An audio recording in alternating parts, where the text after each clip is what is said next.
So today we're going to talk about graphing rational functions. You should have on your computer screen as well, or print it out if you want to, the graphing a rational function procedure. So we'll look at the first example. We'll try and do as many as we can here. The first example has this rational function, f of x equals 4x minus 16 over negative x minus 4. So the first thing I'm going to do is find the intercepts. So to find the y-intercept, I simply let x equal 0. So for the intercepts, the y-intercept, x is 0, so f of 0 is just negative 16 over negative 4, which is 4.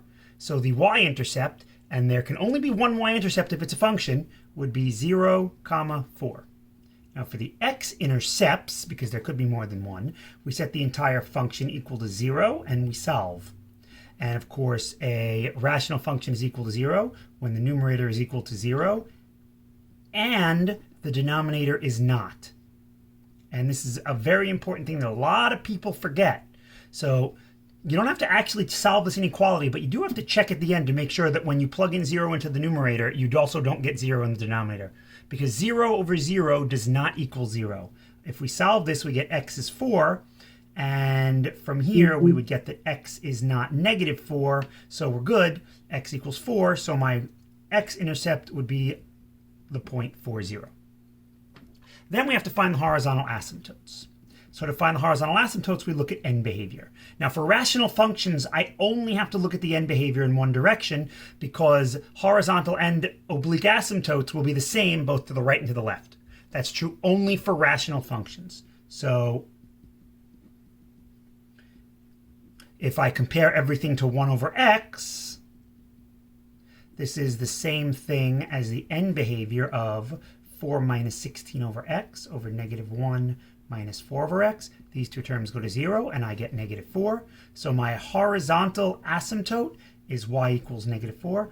I'm going to box these, not because they're the answers, but because I'm going to be having to refer to these later. So next, I'm going to look for oblique asymptotes. And if I have a horizontal asymptote, then that means that I cannot have an oblique asymptote. Because if I have a horizontal asymptote, that means as x goes to infinity, this is headed toward a number. That means that either the numerator and denominator have the same degree polynomial, or the polynomial in the denominator has a larger degree than the numerator. And for oblique asymptotes, the degree of the numerator needs to be 1 more than the denominator, so I have none here. Next, I will look for vertical asymptotes and holes. And this is kind of done at the same time, just because of the process that's involved. So for vertical asymptotes and holes, I ask myself, well, where is the denominator equal to 0? Remember, if a rational function is undefined at an x value, that means it either has a vertical asymptote or a hole. So I look to see where this is undefined, and this will be undefined at x equals negative 4. So this was after I'm simplifying my function. Sorry, I forgot to show this, negative x minus 4. This is simplified as much as possible. I could negative x plus 4.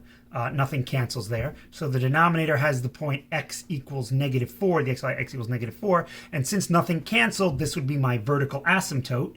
So this is a vertical asymptote, and I have no holes. And now, if necessary, I'll do some finishing touches. We'll see if we need them after I'm done graphing what I have. So my y-intercept I know is the point 0, 4. So I'll go up 1, 2, 3, 4. And again, this is just a sketch, doesn't have to be perfect. My x-intercept is 4, 0. So 1, 2, 3, 4, 0. Okay. My horizontal asymptote is y equals negative 4. So 1, 2, 3, 4. And I will draw a dashed line to represent my asymptote, and then I can just keep continuing down and up. It doesn't matter. Here. Okay. Again, I'm trying to make this to scale. It's okay if it's not perfect. My vertical asymptote is x equals negative 4. 1, 2, 3, 4. So there's my vertical asymptote. And now I have to graph this. So what I do is I note that my vertical asymptote splits the domain of the function, it splits all the x values into two. All of the x values to the left and all of the x values to the right. So the question is now, how do I draw this? Well, my function has to go through these 2 points. And it has to have an asymptote here, which means I have to come down through my points and then be asymptotic over here, like that. That's the easy part. I know my function couldn't be in this bottom part here because that means the y-intercept would have been here, which it's not. And there are points up in this top part. So when I look to the right, I notice that my points are in the top part, so I can just graph my function in the top part. Now when I look to the left, I notice I have the same problem. I have two kind of sections. I have the top part above the horizontal asymptote, and I have the bottom part. So where is my graph going to be? Well, my graph is either going to be in the top, graphed kind of like this, or my graph would be on the bottom. So the question is, which one? So we have to use a little bit of logic here. If my graph is in the top section, that means that I have another x-intercept because the graph would have to go through the x-axis. But you'll note the only x-intercept that I had was 4, 0. So I don't have another x-intercept, which means my graph will not be in this top section, which means my graph will be in this bottom section. And voila, there I have my graph. It's not graphed perfectly to scale.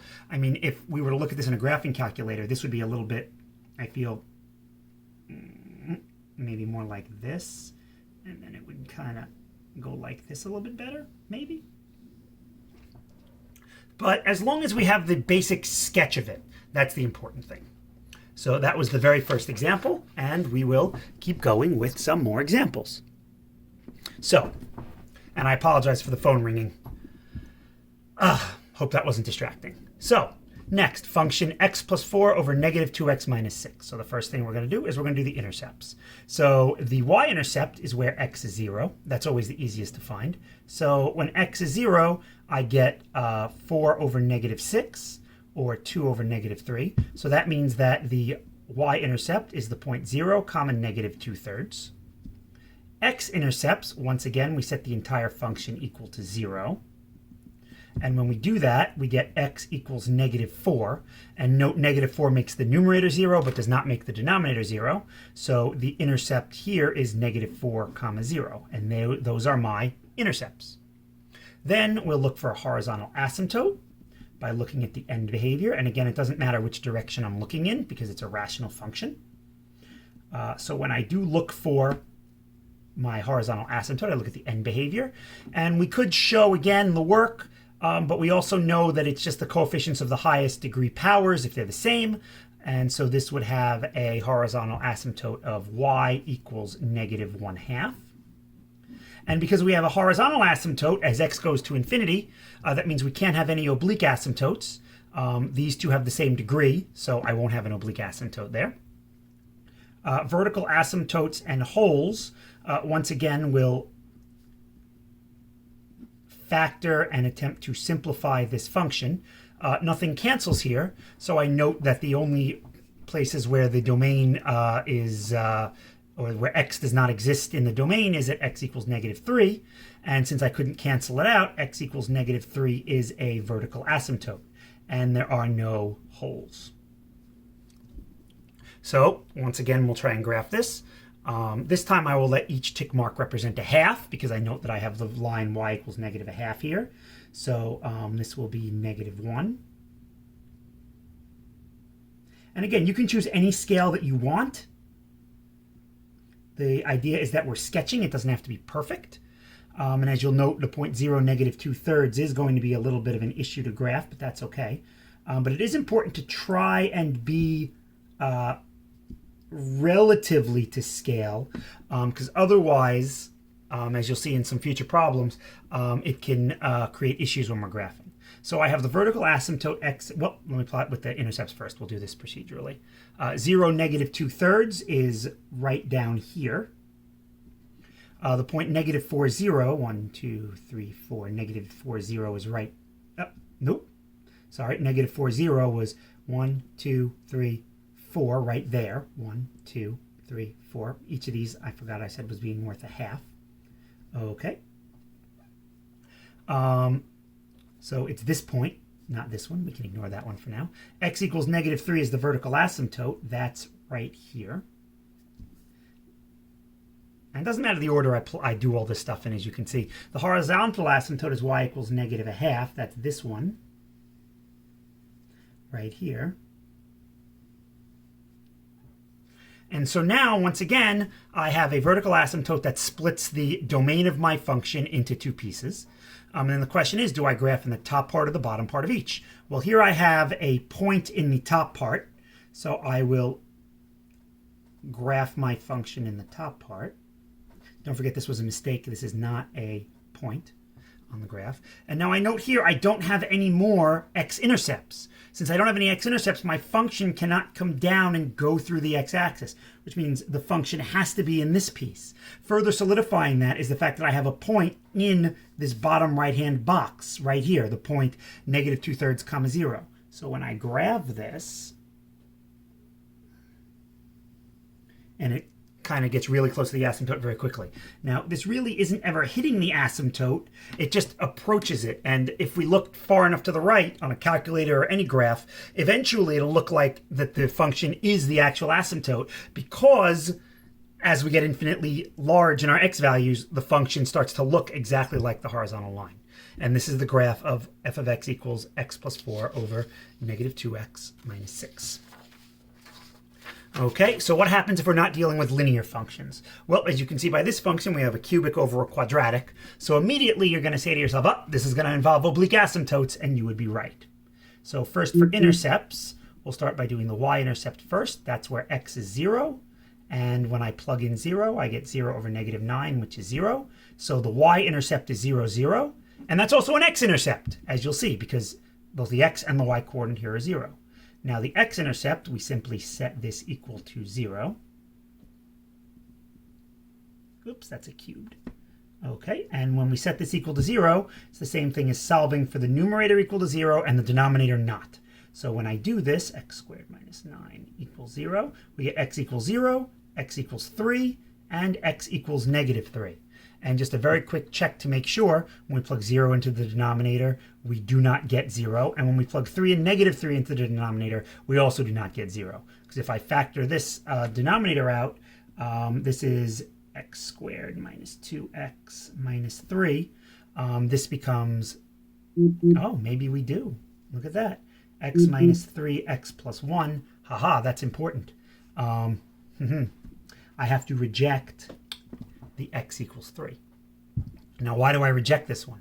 Well, if I plug in 3, the numerator becomes 27 minus 27, but the denominator also becomes 27 minus 18 minus 9. It becomes 0 over 0. And 0 over 0 is not equal to 0. So the x-intercept is where your function equals 0. 0 over 0 is not 0. So in this case, I have the point 0, comma 0 and negative 3, comma 0. And these are my x-intercepts, not 3, comma 0. That is not an x-intercept, as you'll see what happens there in a moment. Horizontal asymptotes, well, as x goes to infinity, the numerator is going to go much faster than the denominator because of the x cubed and x squared, so there are none. I also recognize there are none because I'm going to have an oblique asymptote. Or I could, again, check everything as compared to x squared. If I divide every term by x squared, the numerator will wind up going to x, so the denominator will wind up going to 3. X over 3 shoots off to infinity. Y equals infinity is not a line. So now oblique asymptotes. So to find the oblique asymptotes, we already know what we have to do. We have to do some division. And unfortunately, we cannot do synthetic division because this is not linear. So x cubed divided by 3x squared is 1/3 x. When we do that, we get x cubed minus 2x squared minus 3x. Subtract. This becomes 2x squared minus 6x. And then we get plus 2x squared divided by 3x squared is 2/3. And then this would be 2x squared minus 12 over 3, or minus 4x. And then this is minus 6. Again, this part really doesn't matter because this is just going to be the remainder.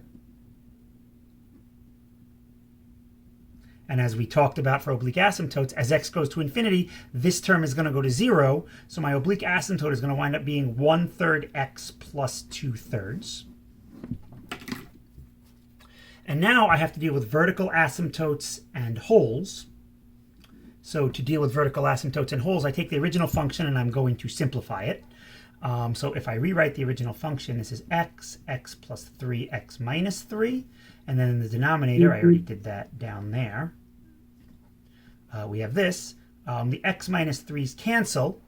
So the simplified function, if I want to call it f sub 1 of x as I did before, is x times x plus 3 over 3 times x plus 1. So this new function is undefined at x equals -1. That's a vertical asymptote. And you notice we canceled out the problem with the 3. So what we can do now is plug the 3 into the new function to figure out where this hole is going to be. So at the point 3 comma, let's see, 6 times 3 is 18 over 12, or 3, and this is 3/2, and that is my hole.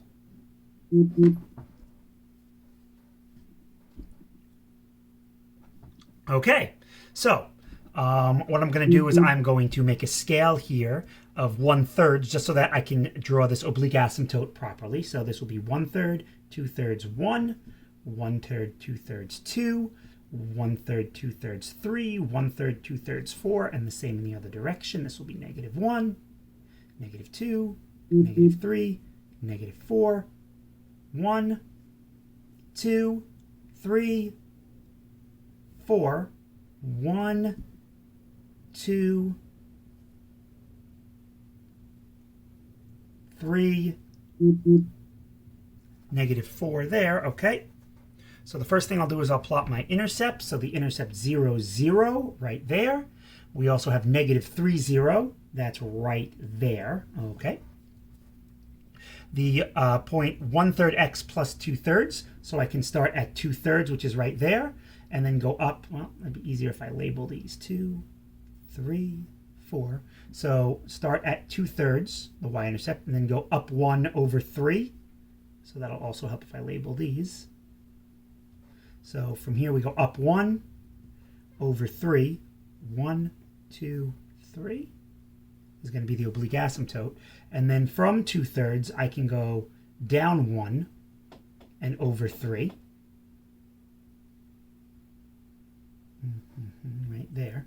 So now I will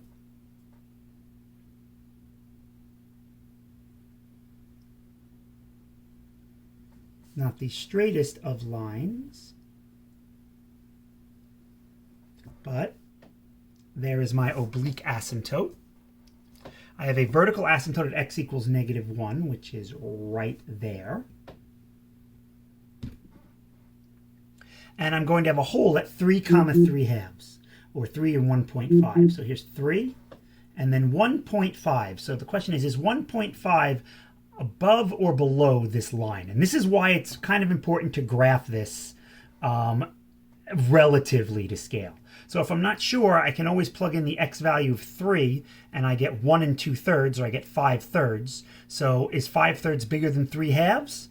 Well, let's see. 5/3 is the same thing as 15 over 6. 3/2 is the same thing as 9 over 6. So yes, this is above it. So 3 comma 3/2 would be below my oblique asymptote. And that's important. So once again, I have this vertical line dividing up my domain into 2 sections. But I also now, instead of having a horizontal asymptote, I have an oblique asymptote that's breaking up the graph into 4 separate parts. So for starters, I ask, to the left of my line, will my graph be in the top left or will it be in the bottom left? Well, I already have a point in the top left. So my graph has to be in the top left. Now, I've got to deal with this. Well, I have a point in the bottom right, and I also have a hole in the bottom right. So my graph is going to be in the bottom right. And note that when I'm graphing this, my graph will go through the hole and then continue through. And this is the graph of this rational function.